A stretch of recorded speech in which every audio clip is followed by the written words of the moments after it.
अस्सलाम वालेकुम, this is Umaina Basit for promotion of knowledge.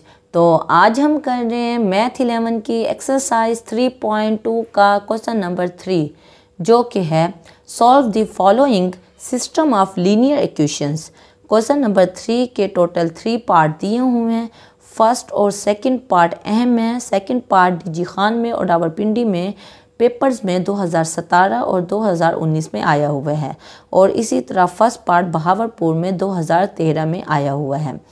तो हम ये तीनों पार्ट करते हैं। फर्स्ट पार्ट है जिसमें 2x1 - 3x2 = 5 है, 5x1 + x2 = 4 है। अब ये क्वेश्चन दिया हुआ है, इसको हम मैट्रिक्स फॉर्म में लिखते हैं। मैट्रिक्स फॉर्म में लिखने के लिए क्या आप करेंगे, जो x1 और x2 के साथ कोफिशिएंट लिखे हुए हैं, देखें x1 के साथ 2 कोफिशिएंट है और x2 के साथ -3 कोफिशिएंट है। इसी तरह नीचे x1 के साथ 5 कोफिशिएंट है और x2 के साथ कोई कोफिशिएंट नज़र नहीं आ रहा, तो ये 1 कोफिशिएंट है।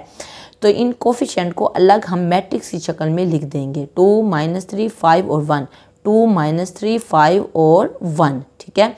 उसके बाद एक अलग मैट्रिक्स बनाएंगे जिसमें x1 x2 है ना, तो x1 x2 है, तो x1 और x2 को हमने एक अलग मैट्रिक्स की शक्ल में लिख लिया। फिर बीच में इक्वल का साइन है, इक्वल आ जाएगा 5 और 4, 5 और 4 को भी हमने एक अलग मैट्रिक्स की शक्ल में लिख दिया। यानी ये जो उसने हमें 2 इक्वेशंस दी हुई थी, इनको जब हमने मैट्रिक्स फॉर्म में लिखा तो हमने इस शक्ल में मैट्रिक्स फॉर्म में लिख दिया। इन अदर वे, अब ये जो पहला मैट्रिक्स है ये हमारा A है, इसको हम A कह रहे हैं, x1 और x2 को हम x कह रहे हैं, इक्वल का साइन है, और इस मैट्रिक्स को हम B कह रहे हैं। तो ये हमने लिख लिया। तो हम कह रहे हैं वेयर A = 2 - 3 5 और 1, जो x है वो हमारे पास x1 x2 है, और B जो है वो हमारे पास 5 और 4 है। हमें पता है ax = b है। अगर हमने x की वैल्यू को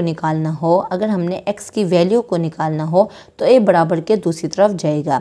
a के साथ यहाँ जो पावर है वो 1 है, जब +1 है, a जब उधर जाएगा तो -1 हो जाएगा। x = a इनवर्स b हो जाएगा। प्रोवाइडेड डिटर्मिनेंट ऑफ a जो है वो इज़ नॉट इक्वल टू 0। वो कैसे, देखें। डिटर्मिनेंट ऑफ a लेने के लिए हमें इस तरह 2 लंबे निशान लगाने पड़ते हैं a के गिर्द, और जो मैट्रिक्स है a का यानी 2 - 3 5 और 1, उसके इर्द गिर्द भी 2 ऐसे निशान लगा देंगे मैट्रिक्स के निशान के बदले। 2 और 1 ये जो डायगोनल हैं इनको आपस में मल्टीप्लाई करेंगे। 2 को 1 से मल्टीप्लाई किया तो 2 बीच में हमेशा माइनस आता है, और डायगोनल के अलावा जो एलिमेंट्स हैं इनको भी मल्टीप्लाई करेंगे। 5 को -3 से मल्टीप्लाई करेंगे तो -15 हो जाएगा। 2 माइनस माइनस मल्टीप्लाई होके क्या हो जाएगा, +15। 2 + 15 क्या हो जाएगा, 17। 17 क्या है, 17 0 के इक्वल नहीं है। यही बात लिखी हुई है कि डिटर्मिनेंट ऑफ a जो हमारे पास 17 निकला है वो 0 के इक्वल नहीं है। अगर 0 के इक्वल नहीं हो तो इसका मतलब होता है कि a जो है वो नॉन सिंगुलर है, तो उसका जो इन्वर्स होगा वो एग्जिस्ट करेगा। a इन्वर्स का फार्मूला है one by determinant of a adjoint of a। तो देखें, डिटर्मिनेंट ऑफ a हमने निकालना है और एडजॉइंट ऑफ a निकालना है। डिटर्मिनेंट ऑफ a हम निकाल चुके हैं, जो कि 17 निकला है। तो अब हमने एडजॉइंट ऑफ a निकालना है। एडजॉइंट ऑफ a निकालने के लिए हमारे पास जो मैट्रिक्स a दिया हुआ है 2 - 3 5 और 1, इसमें जो डायगोनल होते हैं, एडजॉइंट ऑफ a लेने के लिए इन डायगोनल को इंटरचेंज कर लेते हैं। 2 की जगह पे 1 आ जाएगा और 1 की जगह पे 2 आ जाएगा, ये देखें। और डायगोनल के अलावा जो एलिमेंट्स होते हैं उनके साइन तब्दील होते हैं, यानी 3 के साथ माइनस है तो ये +3 हो जाएगा, 5 के साथ प्लस का साइन है तो यहाँ -5 हो जाएगा। ये एडजॉइंट ऑफ a निकल आया। देखें, एडजॉइंट ऑफ a भी निकल आया और हमारे पास डिटर्मिनेंट ऑफ a यानी कि 17 भी निकल आया। अब दोनों वैल्यूज़ निकल आई हैं तो a इन्वर्स का ये जो फार्मूला है ये आपको अच्छे तरीके से याद होना चाहिए कि a inverse is equal to one by determinant of a adjoint of a।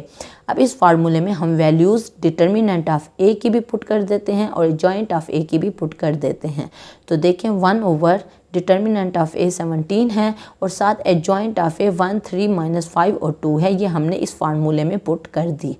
अब पुट करने के बाद हमने क्या देखा कि हमने असल में क्या निकालना था, हमने असल में निकालना था x = a inverse b। x is equal to A inverse B. कैसे?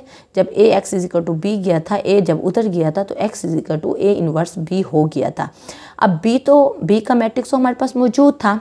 ये बी और ए इनवर्स क्या हो रहे हैं आपस में?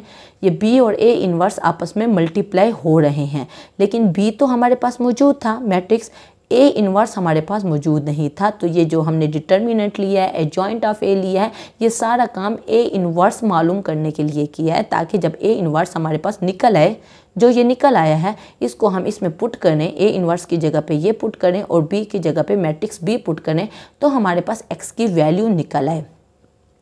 तो देखें हमने ए इनवर्स की जगह पे ये पुट किया 1/17, 1, 3, -5 और 2, और बी की जगह पे मैट्रिक्स बी जो है 5, 4 उसको पुट कर दिया है।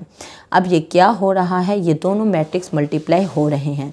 1/17 को हम वैसे ही रहने देंगे और हमने मल्टीप्लाई किया। मल्टीप्लाई करने का क्या तरीका होता है? दो मैट्रिक्स को पहली रो पहला कॉलम, पहली रो, और मल्टीप्लाई करने के लिए आप ये बात माइंड में रखें कि इस मैट्रिक्स में 2 रोज़ हैं और 2 कॉलम हैं, यानी कि 2 क्रॉस 2 का बन रहा है ये मैट्रिक्स। 2 रोज़ हैं और 2 कॉलम है, ठीक है ना।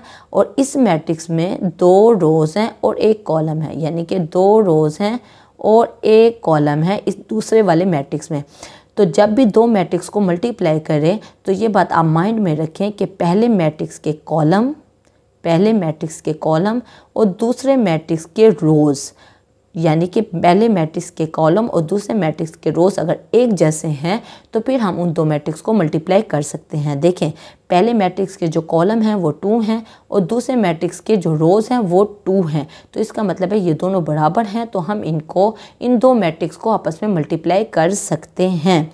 तो मल्टीप्लाई कैसे करेंगे? मल्टीप्लाई करने का वही तरीका, पहली रो पहला कॉलम, यानी 1 को पहले 5 से मल्टीप्लाई करेंगे तो 5 बीच में हमेशा प्लस आता है, और 3 को 4 से मल्टीप्लाई करेंगे। पहली रो और कॉलम, पहली रो को मल्टीप्लाई करेंगे कॉलम के साथ, पहले कॉलम के साथ, क्योंकि यहाँ एक ही कॉलम है तो 1 को पहले 5 से मल्टीप्लाई करेंगे, बीच में प्लस आएगा, और 3 को 4 से मल्टीप्लाई करेंगे, ठीक है। उसके बाद दूसरी रो पहला कॉलम, इसमें पहला एक ही कॉलम है, पहला कॉलम और आखिरी कॉलम एक ही है, तो बस इस रो को इस कॉलम से मल्टीप्लाई करना है, यानी -5 को 5 से मल्टीप्लाई करेंगे तो -25, बीच में प्लस आता है, और -2 को +2 को 4 के साथ जब मल्टीप्लाई करेंगे तो 8 आ जाएगा। 12 + 5 क्या हो जाएगा? 17, और -25 + 8 हमारे पास -17 हो गया। अब 1/17 क्या हो रहा है? वो इस मैट्रिक्स के साथ मल्टीप्लाई हो रहा है, तो वो अंदर जाके इस 17 के साथ अलग मल्टीप्लाई हो जाएगा, यानी 17/17 आ जाएगा, जो कि कट के 1 बन जाएगा, और -17/17 के साथ अलग हो जाएगा, तो यहाँ -1 आ जाएगा। ये 1 है और ये -1 आंसर निकला है।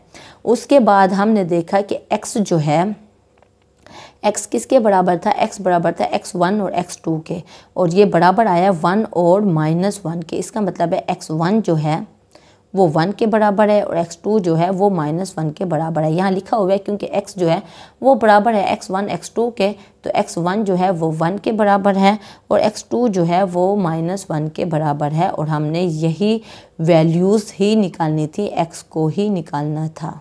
इसी तरह सेकंड पार्ट है, पहले हमारे पास इक्वेशन की शक्ल में लिखा हुआ है, इसको हमने मैट्रिक्स की शक्ल में लिख लिया। मैट्रिक्स में शक्ल में लिखने के बाद ये हमारा मैट्रिक्स ए बनना है, ये मैट्रिक्स एक्स बीच में इक्वल है, ये मैट्रिक्स बी बन गया है। अब ए इसके बराबर है, एक्स इसके बराबर है और बी इसके बराबर है, तो तरतीब क्या बनी है? A X is equal to B बनी है। एक्स की हमें वैल्यू मालूम करनी है, ए उस तरफ जाएगा तो x is equal to A inverse B हो जाएगा, ए इनवर्स बी। अब मैट्रिक्स बी तो हमें पता है, मैट्रिक्स बी हमें पता है, हमने मैट्रिक्स बी को ए इनवर्स से मल्टीप्लाई करना है तो हमारे पास एक्स की वैल्यू आ जाएगी। तो ए इनवर्स लेने के लिए हमें ए इनवर्स को मालूम करना होगा। तो ए इनवर्स का फार्मूला हमें पता है, 1 determinant of A adjoint of A. यहाँ ए इनवर्स में 2 चीज़ें हैं तो 2 चीज़ें अलग अलग हमें लेनी होंगी। डिटर्मिनेंट ऑफ ए भी निकालना होगा, एडजॉइंट ऑफ ए भी निकालना होगा।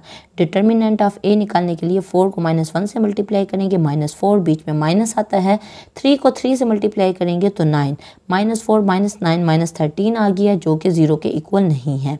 0 के इक्वल नहीं है तो अब हम ए इनवर्स ले सकते हैं। एडजॉइंट ऑफ ए लेने के लिए जो हमारे पास मैट्रिक्स ए का दिया हुआ है इनको हम डायगोनल को चेंज करते हैं। -1 और 4 आ जाएंगे और 3 3 जो बाकी एलिमेंट्स हैं उनके साइन तब्दील होते हैं। क्योंकि दोनों के साथ कोई साइन नज़र नहीं आ रहा, 3 3 के साथ प्लस का साइन है तो दोनों के साथ माइनस लग जाएगा। ये एडजॉइंट ऑफ ए निकल आया। अब हमने क्या करना है, ए इन्वर्स में पुट करना है। ए इन्वर्स में पुट करेंगे तो 1/13, 13 को क्या निकला है -13 जो कि डिटर्मिनेंट ऑफ ए की वैल्यू निकली है और एडजॉइंट ऑफ ए हमने पुट कर दिया।